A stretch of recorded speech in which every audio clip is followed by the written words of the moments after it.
Assalamualaikum warahmatullahi wabarakatuh.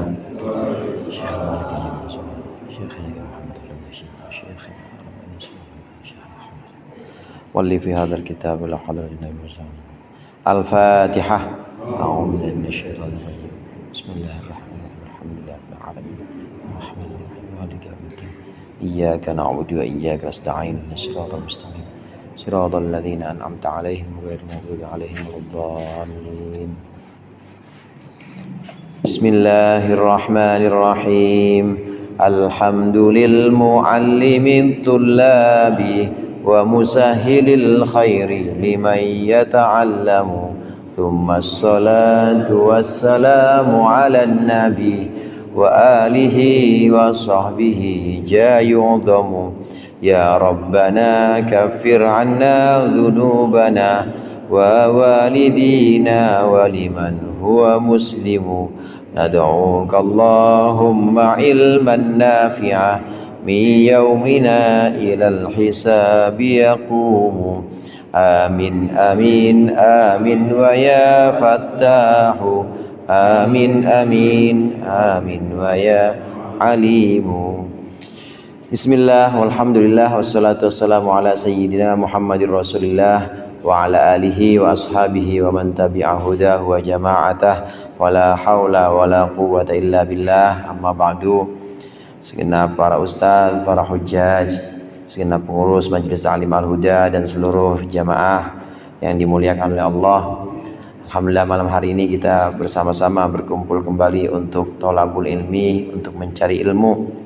Mudah-mudahan apa yang akan kita baca menjadi ilmu yang bermanfaat di dunia wal akhirah. Amin ya rabbal alamin. Pembahasan pertama kita tentang kitab Nurul Dholam Syarah Aqidatul Awam, masih berbicara tentang iman kepada kitab-kitab Allah, termasuk yang wajib diimani, termasuk yang wajib atas orang muslim mukallaf adalah mengimani dan mempercayai bahwa Allah menurunkan kitab-kitab kepada para rasul-rasulnya. Allah menurunkan suhuf yang juga diturunkan berupa wahyu sebelum kitab-kitab yang 4 itu diturunkan. Oleh karenanya di sini dijelaskan tentang suhufnya Nabi Ibrahim dalam bait yang dikatakan oleh musannif berikut ini. Qala al-musannif rahimahullah wa nafa'na bihi wa bi ulumihi wa bi barakatihi fid dharain amin. Wa suhuful khalili wal kalimi fiha kalamul hakamil alimi. Wa suhuful khalili wal kalimi, dan bermula suhufnya Nabi Ibrahim al-Khalil wal kalimi dan Nabi Musa kalimullah. Fiha kalamul hakamil alimi, itu di dalamnya terdapat kalamul hakamil alimi, firman, perkataan dari Allah yang al-hakam, yang zat yang maha bijaksana atau maha menentukan hukum, al-alimi yang maha mengetahui. Ayyajibu ala kulli mukallafin, wajib bagi setiap orang muslim yang mukallaf, yang sudah dewasa, akil, baligh, ayya'taqida annallaha ta'ala anzala suhufan ala sayyidina Ibrahim. Wajib atas setiap mukallaf bahwasannya Allah menurunkan suhuf kepada sayyidina Ibrahim. Wa anzala suhufan qabla Taurat ala sayyidina Musa, dan Allah menurunkan suhuf sebelum Taurat kepada sayyidina Musa. Wala yajibu ma'rifatu adadi suhufihima tafsilan, tetapi tidak wajib mengimani, tidak wajib mengetahui jumlah suhuf secara rinci. Bal yajibu i'tiqaduhu ijmalan, tapi yang wajib hanyalah meyakini secara umum saja. Li'annahu lam yarid ta'yinul adadi fil Qur'an, karena sesungguhnya tidak sampai atau tidak datang kepada kita pernyataan atau ketentuan yang pasti tentang bilangan suhuf dalam Al-Qur'an. Bi khilafil kutubil arba'atil mutaqaddimi dzikruha, beda dengan kitab-kitab yang 4 yang memang sudah dijelaskan penuturannya atau sudah didahulukan penuturannya. Fa innaha muayyanatun binasil Qur'an, maka sesungguhnya kitab yang 4 itu sudah ditentukan, sudah dinas dalam Al-Qur'an. Falidzalika tajibu ma'rifatuha tafsilan, maka wajiblah mengenalnya secara tafsil atau secara rinci. Di sini disebutkan dalam bait ini bahwa kita wajib mengimani bahwa Allah juga menurunkan suhuf kepada Nabi Ibrahim. Allah menurunkan suhuf kepada Nabi Musa. Itu sering kita baca waktu Jumatan. Betul apa betul? Inna hadza lafis suhufil ula suhufi Ibrahim wa Musa. Itu dalam Al-Quran, kita cari di ayat manapun, ayat mana aja, memang nggak ada jumlah suhufnya. Berapa jumlah suhuf yang Allah berikan kepada Nabi Ibrahim, nggak ada. Berapa jumlah suhuf yang Allah berikan kepada Nabi Musa, itu juga tidak ada. Jadi bagaimana kita cukup mengetahui bahwasannya ada suhuf yang Allah turunkan kepada kedua Nabi ini. Jumlahnya berapa? Nah, ini kita tidak perlu mengetahui juga.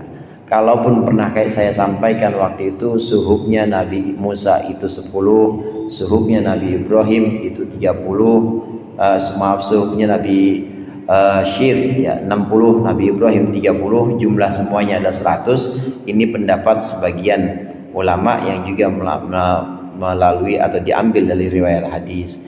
Tapi di Al-Quran nggak disebutkan jumlahnya berapa. Yang penting kita iman.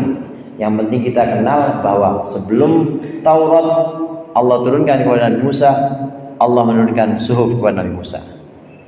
Kepada Nabi Ibrahim Allah juga turunkan kepada Nabi Ibrahim suhuf, yaitu wahyu-wahyu, belum berupa kitab tapi berupa suhuf. Nah, di sini ditambahkan oleh Syekh Nawawi Banten, qala Muhammad Basudan Al-Hadrami min Bahril Rajaz, baharnya Bahar Rajaz, mustafilun Bahar Rajaz itu begitu, sama kayak alhamdulil muallimit tullabi Rajaz, mustafilun itu namanya Bahar Rajaz dalam syair yang biasa buat nazom yang sifatnya itu hafalan untuk pendidikan, nazom untuk belajar seperti Imriti, Alfiyah, itu bentuknya nazam. Wa kullu ma bihil kitabu qad warad mufassalan wa mujmalan falyu'taqad. Dan setiap wa kullu ma bihil kitabu qad warad, dan setiap perkara yang dengannya Alkitab, maksudnya Al-Quran itu telah sampai, maksudnya Al-Quran menjelaskan tentang hal itu, mufassalan secara rinci, wa mujmalan dan secara global, falyu'taqad maka hendaklah diimani, hendaklah diyakini. Apa yang sudah disampaikan Al-Quran secara rinci, maka kita wajib iman secara rinci dan mengenal secara rinci. Kalau yang di Al-Quran hanya disampaikan secara umum, maka kita hanya sekedar mengenal secara umum dan iman secara umum aja, tidak perlu dirincikan. Qauluhu warada bil bina'i lil fa'il ma'nahu hadara 'alal majaz, datang artinya. Wa qauluhu falyu'taqad bil bina'i lil majhul. Ini falyu'taqad yang ada dalam nazam tadi Muhammad Basudan Al-Hadrami itu binanya majhul. Nah, sampai di situ. Al-Qur'an menjelaskan sesuatu yang sifatnya kadang-kadang sifatnya itu rinci, seperti 4 kitab ini dalam Al-Qur'an kan rinci. Memang Allah turunkan kepada Nabi Isa Injil, Allah turunkan kepada Nabi Musa Taurat, Allah turunkan kepada Nabi Daud Zabur, dan Allah turunkan kepada Nabi kita Nabi Muhammad Al-Quran. Itu rinci emang di Al-Quran, sudah dinas, sudah ditentukan secara rinci dan sudah benar-benar tidak ada kesamaran, nggak ada yang samar. 4 itu udah jelas, maka kita wajib mengenal 4, wajib mengenal secara rinci juga. Adapun yang global tidak ditafsir, tidak dirinci oleh Allah, maka kita cukup mengenal dan iman secara global aja. Keimanan secara global itu artinya kita yakin dan percaya bahwa Allah menurunkan suhuf kepada Nabi Ibrahim, kepada Nabi Musa. Itu 2 aja memang yang disebutkan. Ada Nabi Syith, kemudian saya sebutkan kemarin ya, Nabi Syith 30. Ini pendapat sebagian ulama yang juga diambil dari hadis atau dari riwayat Rasulullah sallallahu alaihi wasallam. Tapi yang dijadikan pegangan adalah Al-Qur'an. Al-Qur'an menjelaskan secara rinci 4 itu, maka 4 kitab itu wajib kita kenal. Nah, suhuf secara global maka cukup secara global saja, yaitu suhufnya Nabi Ibrahim dan suhufnya Nabi Musa. Wasuhufun dan lafaz suhufun bidhammatain jam'u sahifatin, jamak dari sahifah. Suhuf itu jamak dari sahifah, lembaran-lembaran. Wal muradu bil khalil huwa sayyidina Ibrahim, yang dimaksud dengan al khalil di sini adalah Nabi Ibrahim. Wa bil kalim huwa sayyidina Musa, yang dimaksud dengan al kalim di sini adalah sayyidina Musa. Ada dua di sini hadirin gelar bagi Nabi Ibrahim, itu ada al khalil. Gelar Nabi Musa adalah al kalim. Al khalil itu artinya sahabat dekat. Al khalil, dekat sekali Nabi Ibrahim dengan Allah.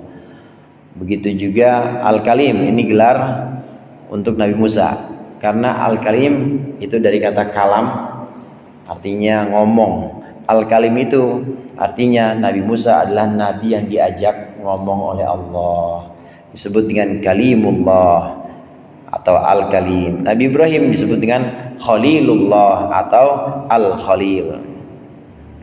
Wal hakamu bi fathataini qala Suyuti ma'nahu man ahkama tadbira ay atqanahu fi wad'il asbabil lati yafidu anhal maqadir. Di sini al-hakam bacanya bukan hakim, karena kalau hakim itu kafnya ada yaknya, hakim yang di Asmaul Husna. Nah kalau haknya yang panjang hakim lain lagi. Kalau hakim itu beda lagi, hakim maknanya nggak ada di Asmaul Husna. Yang ada hakam sama hakim. Kalau hakim yang maha bijaksana.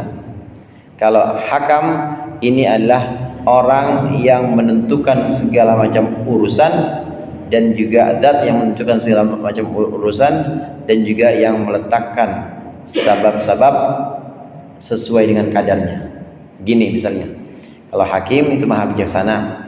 Maha bijaksana itu artinya Allah mengetahui, dan berdasarkan pengetahuannya Allah melakukan af'al atau perbuatan-perbuatannya. Contoh begini, Al-Hakim, Allah maha mengetahui tentang sifat dari makhluknya yang namanya api, kemudian makhluknya yang namanya air. Maka ditetapkanlah oleh Allah yang paling sesuai atau yang paling pas kadarnya untuk api dan masing-masing itu. Nah, kalau ada peristiwa atau ada kejadian di alam semesta ini kemudian menyebabkan terbakar atau menyebabkan banjir gara-gara air dan juga gara-gara api ini, maka itu tetap di bawah sifat Allah Hakim. Artinya pasti ada hikmahnya, pasti ada kebijaksanaan Allah di situ. Nah, adapun hakam ini lebih dekat kepada bagaimana Allah meletakkan sebab akibat kepada setiap ciptaan-ciptaannya. Api yang menyebabkan kebakaran tadi, kemudian air yang menyebabkan banjir tadi. Nah, itu ada di bawah sifat Allah Hakam semuanya. Hadirin jemaah rahimakumullah, dari sini secara implisit atau tersurat kita diajarkan bahwa untuk mengenal Allah, awalnya kita mengenal Allah dari perbuatan-perbuatan Allah, af'al, perbuatan Allah. Kita dikasih rezeki, buat apa rezeki itu? Kita dikasih sehat, buat apa sehat itu? Kita ditimpakan musibah misalnya, diuji dengan musibah, buat bagaimana kita ketika menghadapi musibah. Maka dengan mengetahui af'al atau perbuatan-perbuatan Allah, itu semuanya af'al Allah, semuanya adalah af'alullah, perbuatan-perbuatan Allah. Maka di balik perbuatan Allah itu pasti ada sifat-sifat Allah. Di antaranya sifat Hakim, maha bijaksana, dan juga sifat Hakam, sifat yang mengatur dan mengurusi semua sebab akibat. Melalui pengenalan terhadap af'al atau perbuatan-perbuatan Allah, maka kita akan kenal sifat-sifat Allah. Nanti kalau kita sudah mengenal sifat-sifat Allah, baru di situ mengenal zat Allah. Zat Allah ya itu qul huwallahu ahad, Itu Allah aja udah zatnya. Secara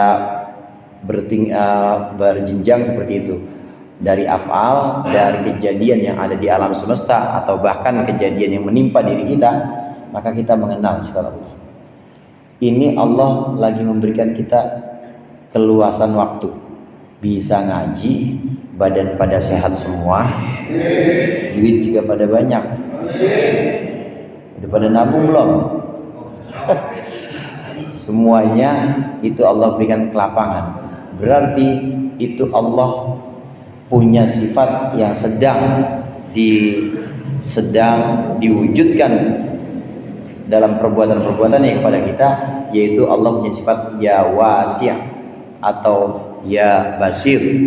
Allah punya sifat Allah yang maha luas, ya basir, Allah yang maha melapangkan atau yang maha menjembarkan, melapangkan, menjembarkan atau melebarkan.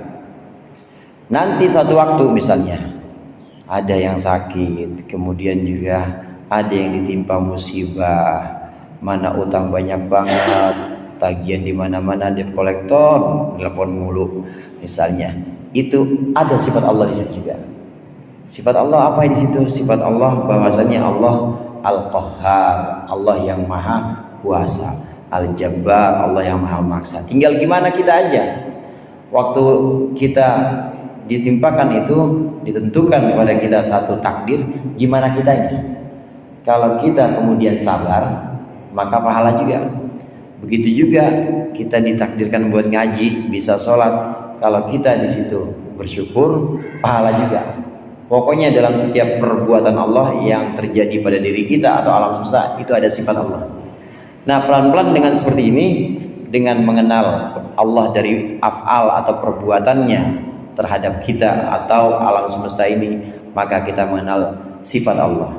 Kalau kita mengenal sifat Allah, Allah yang Qahhar, maha kuasa atau maha memaksa, Jabbar, Allah yang maha menang, tidak terkalahkan, Wasi, Allah yang maha luas, maka lama-kelamaan kita akan mengenal zat Allah.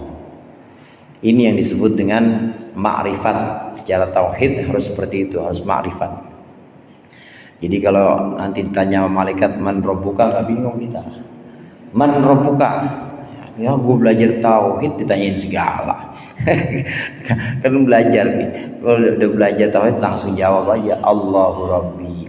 Karena kita udah kenal, kita udah mengenal melalui ngaji ini.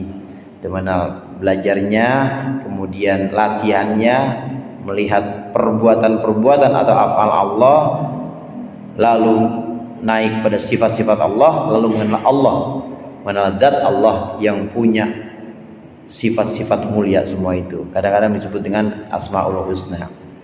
Ada Al-Hakam, ada Al-Hakim. Nah, kemudian di sini Al-Alim.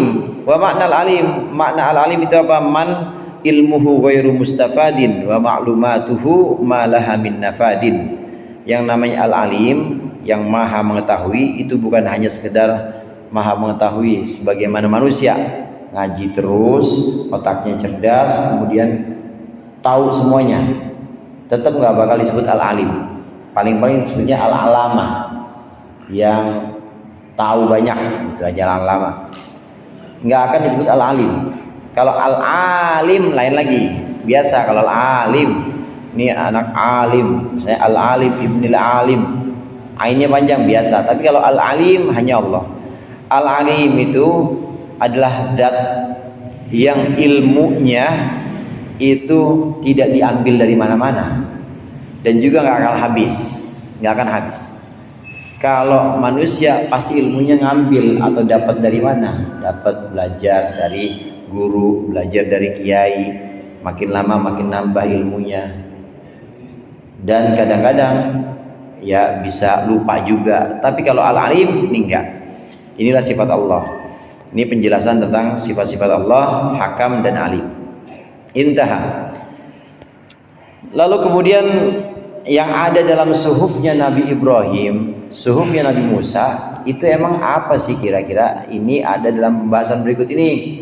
Faidatun ruwiya min hadithi Abi Dzarrin qol. Dari Abu Dzar bahwasannya berkata, Abu Dzar qultu, aku berkata, ya Rasulullah, fama kanat suhufu Ibrahima, maka bagaimana itu suhuf Ibrahim? Qala, bersabda Rasulullah, kanat hiya kulluha amsalan. Suhuf Ibrahim itu seluruhnya adalah teladan-teladan atau contoh-contoh. Minha, diantaranya nih contoh atau nasihat-nasihat yang ada dalam suhuf Ibrahim. Ayyuhal malikul musallatul mubtalal magruru, wahai raja yang diberikan kekuasaan, yang diuji dan juga yang tertipu. Inni lam ab'athka litajma'a ad-dunya ba'daha ala ba'din. Wahai raja, ini ada dalam suhuf Nabi Ibrahim, sesungguhnya aku tidak mengangkatmu untuk mengumpulkan dunia bertumpuk-tumpuk sebagian di atas sebagian lainnya. Walakin ba'attuka litarudda anni da'watal madzlum fa inni la arudduha. Tetapi aku mengangkat engkau wahai raja, raja-raja dunia, litarudda anni da'watal madzlum, agar engkau menolak dariku doanya orang-orang yang dizolimi. Fa inni la arudduha, maka sungguhnya aku tidak akan menolaknya, menolak dakwah atau menolak doa ajakan orang yang dizalimi. Walau kanat min fami kafirin, meskipun ada doa itu dari doa itu dari mulutnya orang kafir. Di antara kandungan suhufnya Nabi Ibrahim itu adalah nasihat-nasihat, teladan-teladan yang Allah pesankan kepada para raja. Yang barusan kita baca ini adalah dalam suhuf Nabi Ibrahim, adalah pesan Allah kepada para raja. Wahai raja-raja dunia, wahai orang-orang yang diberikan kekuasaan, sesungguhnya aku mengangkat kalian menjadi raja itu bukan untuk mengumpulkan harta. Aku mengangkat kalian menjadi raja itu untuk menghilangkan kezaliman dan untuk menghilangkan orang-orang yang dizalimi, artinya untuk menghapuskan kezaliman kepada orang-orang dari orang-orang zalim. Ada raja Allah angkat, ini hakikatnya, ini raja harus adil supaya tidak ada orang yang terzalimi. Kata Allah, karena sesungguhnya aku tidak akan menolak doa orang-orang yang terzalimi meskipun dari mulut orang kafir. Hati-hati nih saudara, meskipun orang kafir, tapi kalau terzalimi itu Allah, dia minta sama Allah bisa dikabuli. Makanya para raja di suhuf Nabi Ibrahim, makanya para raja harus diingat-ingat. Para raja, aku tidak mengutus kalian, tidak mengangkat kalian untuk mengumpulkan harta, tapi untuk menghilangkan kezaliman. Karena sesungguhnya kalau ada kezaliman, ada orang yang dizolimi, maka doa orang itu tidak akan aku tolak, kata Allah, meskipun dari mulutnya orang kafir, meskipun yang dizolimi adalah orang kafir. Ini diantara pesan-pesan yang ada dalam suhuf Nabi Ibrahim. Wa minha 'alal aqili ayyakuna lahu sa'atun yunaji fiha rabbahu azza wa jalla wa sa'atun yuhasabu fiha nafsahu.